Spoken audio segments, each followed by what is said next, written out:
Boche Gold and Diamonds. Buy now, pay later.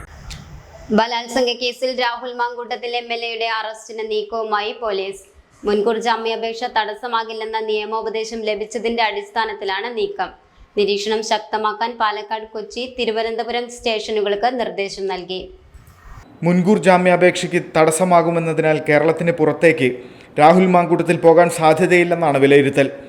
Congress നേതാക്കളുടെ വീടുകൾ കേന്ദ്രീകരിച്ച നിരീക്ഷണം ശക്തമാക്കിയിട്ടുണ്ട്. രാഹുലിൻ്റെ ഔദ്യോഗിക വാഹനം പാലക്കാട്ടെ ഫ്ളാറ്റിലുണ്ട്. രാഹുൽ പാലക്കാട് രഹസ്യ കേന്ദ്രത്തിൽ തന്നെയുണ്ടെന്നാണ് വിവരം. അതേസമയം പരാതിക്കാരിയുടെ വൈദ്യപരിശോധന പൂർത്തിയാക്കി. രഹസ്യമൊഴി രേഖപ്പെടുത്തിയതിന് പിന്നാലെയാണ് വൈദ്യപരിശോധന നടത്തിയത്. പരാതിക്കാരിയുടെ സുഹൃത്തുക്കളുടെയും ചികിത്സിച്ച ഡോക്ടറുടെയും മൊഴി രേഖപ്പെടുത്തും. ഇന്നു മുതൽ മൊഴിയെടുപ്പ് തുടങ്ങാനാണ് പോലീസിന്റെ നീക്കം. യുവതിയുടെ മൊബൈൽ ഫോൺ ശാസ്ത്രീയ പരിശോധനയ്ക്ക് അയക്കാനും തീരുമാനമായിട്ടുണ്ട്. Time kids pre school, Mannannur road, Vaniyamkulam. Dot view news. കാഴ്ചകളാണ് ലോകം, കണ്ടു തുടങ്ങുക.